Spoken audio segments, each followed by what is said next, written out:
Este video está dirigido para todo aquel que padre, familia, maestro, alumno o que quiera tener una idea de cuál sería la manera más adecuada en la enseñanza del lenguaje y comunicación sustentado en las ideas de Vygotsky. Ese es el principal propósito de este video, que nos recordemos las ideas de Vygotsky en relación a pensamiento y lenguaje, que nos permitan derribar mitos sobre la enseñanza de la lengua escrita y del lenguaje oral. Me voy a basar en el capítulo 7, que es el de pensamiento y palabra, de Leo Vygotsky. Inicio con esta reflexión que me pareció muy importante en esa relación entre pensamiento y lenguaje, que dice así, citado por Vygotsky: he olvidado la palabra que quería pronunciar y mi pensamiento incorpóreo regresa al reino de las sombras. O sea, a partir del lenguaje se manifiesta nuestro pensamiento. Por eso es tan importante, y él lo decía, que es la herramienta por excelencia del pensamiento, el lenguaje.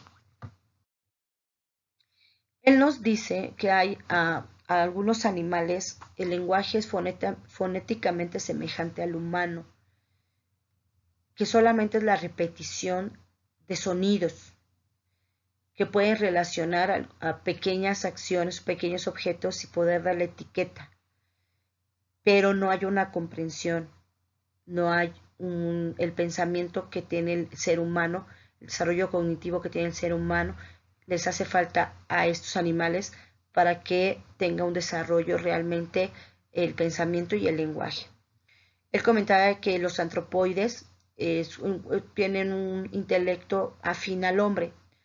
Por eso nos dice algo muy importante, que en el niño existe un periodo prelingüístico en el pensamiento y una fase preintelectual en el lenguaje. Comenta que el pensamiento y el lenguaje se están desarrollando de manera separada a los inicios del desarrollo del hombre, del ser humano. Y después, cuando está un desarrollo cognitivo que permita la abstracción o que implique el pensamiento simbólico, el lenguaje cobra otra significación. Entonces, que en el chimpancé, pues dice que hay un comportamiento intelectual de la misma clase y tipo que el del hombre, que cita Kohler, que en esa etapa de los 11 de los 10 a los 12 meses más o menos, bien podría denominarse la edad del chimpancé, porque hay una similitud en el lenguaje, en la manifestación del lenguaje y del desarrollo cognitivo que tienen los niños, que es aún todavía prelingüístico y preintelectual.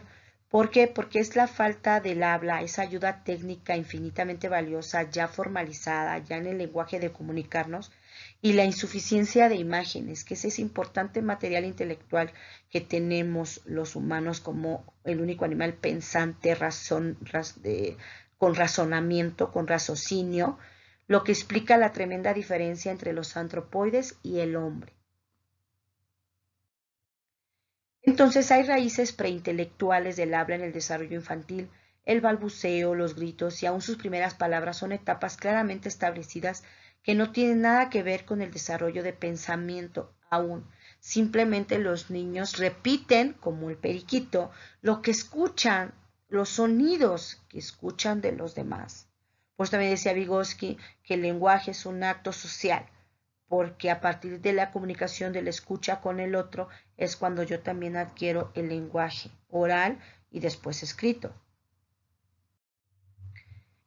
Vamos a tener claros para que conozcamos, diferenciemos cuál es ese pensamiento que nos diferencia de los animales, que es ese pensamiento simbólico o la abstracción.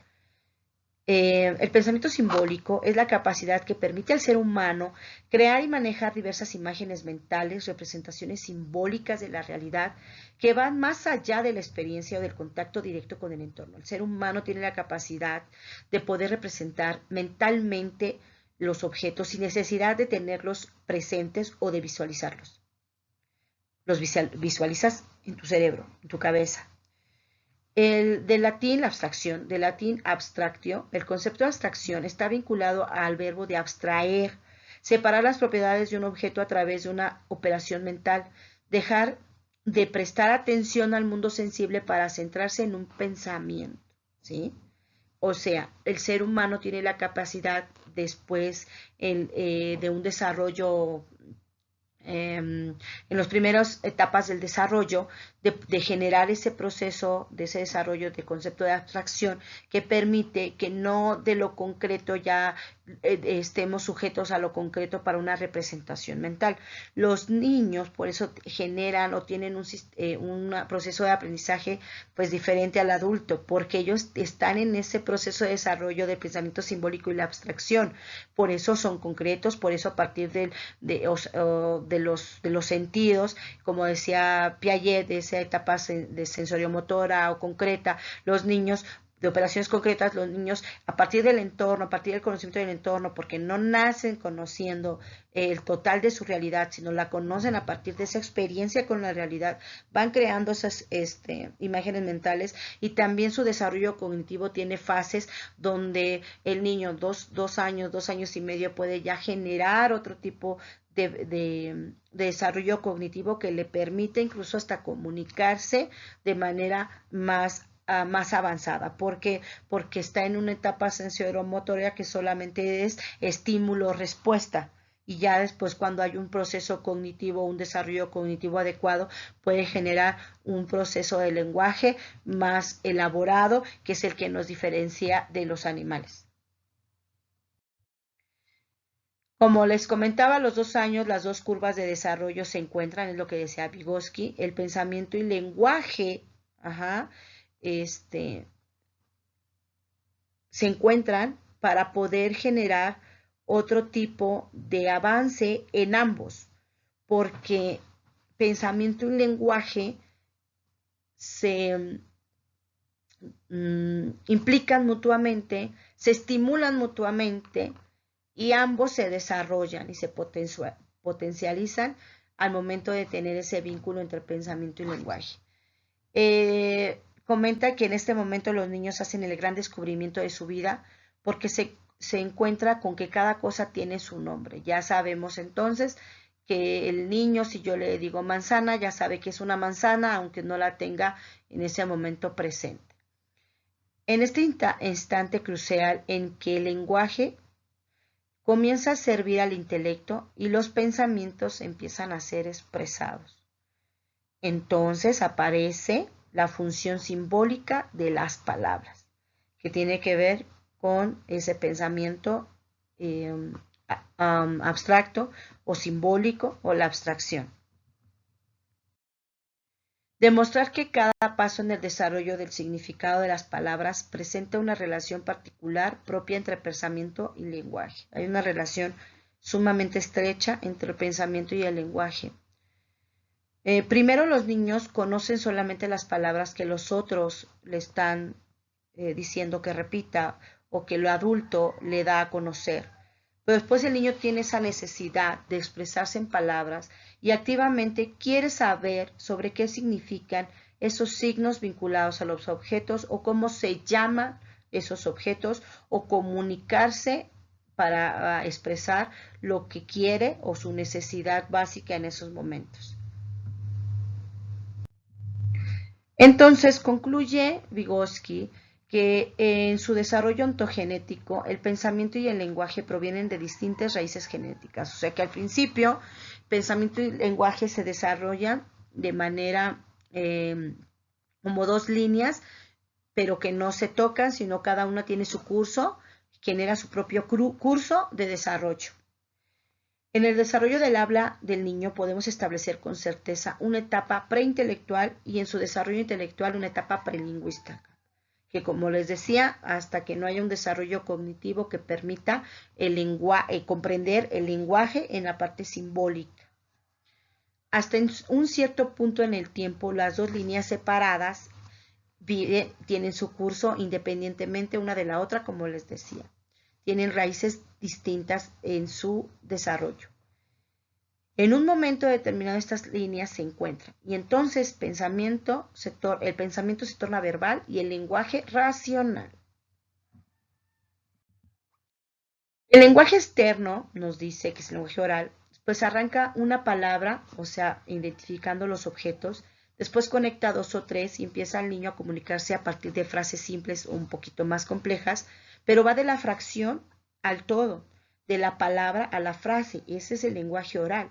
Parte del concepto, lo que significa en un contexto y después puede hacer oraciones. Desde el punto de vista semántico, lo que significa la palabra es al revés.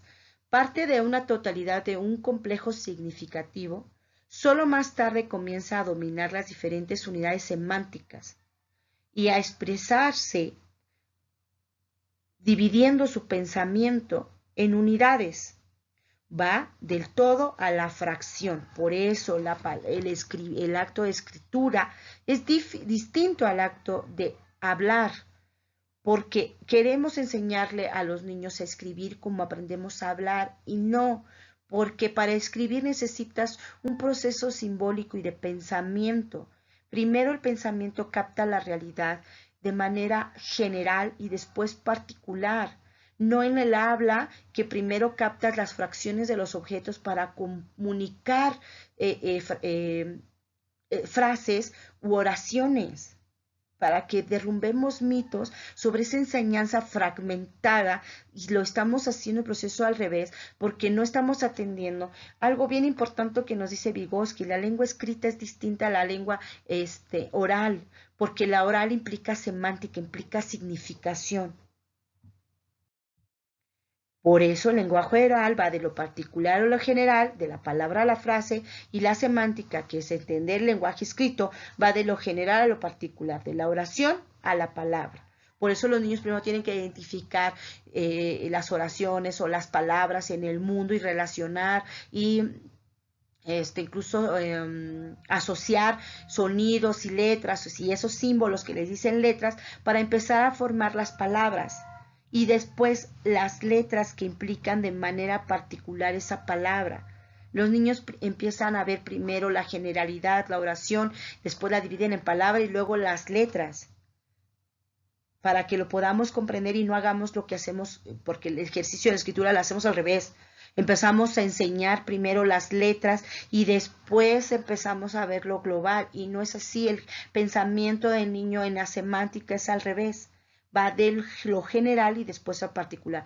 De ver una oración, de ver las palabras, después las letras. No al revés, de las letras, palabras y oraciones. Así no es. Eso es en el lenguaje oral, que va de la palabra, después de las palabras conecta a otras, después de las otras hace las frases, y que ya son más complejas según vayamos nosotros también teniendo esa comunicación con los niños. Entonces el pensamiento no está formado por unidades separadas como el lenguaje. Cuando deseo comunicar el pensamiento de que hoy vi un niño descalzo con una blusa azul corriendo por la calle, no veo cada aspecto en forma separada: el niño, la camisa, el color azul, la carrera y la carencia de zapatos. Veo la totalidad de la realidad. Por eso los procesos de adquisición del lenguaje oral y escrito son distintos. Fragmentar el pensamiento cuando es global para comprender esa lengua escrita. Concibo la realidad en un solo pensamiento, pero lo expreso en palabras separadas. Hay una comprensión en el uso del lenguaje. Los errores que cometemos es separar en letras las palabras que observan los niños y las conocen de manera global, en una significación de lo que esa palabra implica en la realidad, en el objeto, lo que quiere, la acción que queremos comunicar. El que habla generalmente tarda varios minutos para exponer un pensamiento, ¿sí? Un pensamiento puede compararse a una nube que arroja una lluvia de palabras. Precisamente porque el pensamiento no tiene una contrapartida automática en las palabras, la transición de pensamiento a palabra conduce al significado. Y lo que hay que apostar es que esos símbolos tengan significado al niño para que después pueda relacionar las letras y formar palabras. Pero cuando hay una significación cuando ya pudieron ellos asociar sonidos con esa representación, con ese símbolo, y lo puedan usar para después construir otras formas. Por ejemplo, mamá, empieza a ver que mamá se escribe con un símbolo que conocemos como la M, que suena entonces mamá. Pero después mi mamá, pues también se llama Mónica, entonces puede decir, entonces esta letra, este símbolo, también puede sonar Mónica. Entonces, cuando ese símbolo que tiene mayúscula, minúscula, lo ve en otro espacio, ya sabe que ese símbolo suena así. Entonces puede ver mono. Entonces ya le dice, esta es la M de mamá Mónica, o de mi compañera Marisela, porque también ese juego de conocimiento entre los sonidos y el reconocimiento de las palabras, las letras, el niño después va a poder construirlas y conjuntarlas porque fue significativo su adquisición o el reconocimiento de esta letra con este sonido ante un contexto.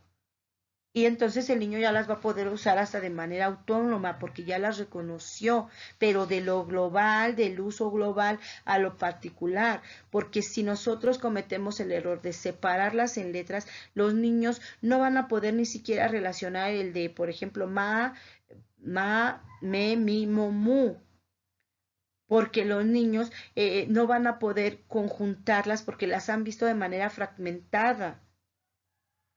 Entonces, si les enseñamos esto, esta es la M y lo he visto, porque sí lo he visto, que así se a veces he enseñado la M, la P, la S, y cuando le pones sa, como para que lo pueda leer, le pones sa, el niño dice S-A, no dice sa, porque le has enseñado de manera fragmentada las letras. Tiene que ser con una significación y en el contexto del ejercicio del acto de comunicar y el acto de escribir a sus posibilidades también. La capacidad de un niño para comunicarse mediante el lenguaje está relacionada directamente con la diferenciación de los significados en su lenguaje y conciencia. Significados. La comunicación por escrito reposa en el significado formal de las palabras y requiere un número mucho mayor de vocablos que el lenguaje oral para expresar la misma idea. Por eso es importante desarrollar un buen lenguaje oral para poder pasarlo a lengua escrita, porque si su lenguaje oral del niño es deficiente, se le va a dificultar el lenguaje escrito.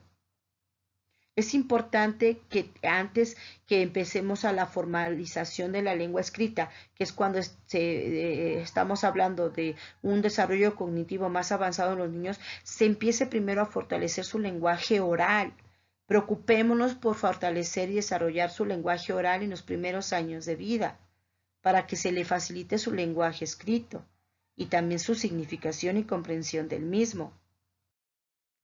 La comunicación directa entre las mentes es imposible, no solo por causas físicas, sino también psicológicas.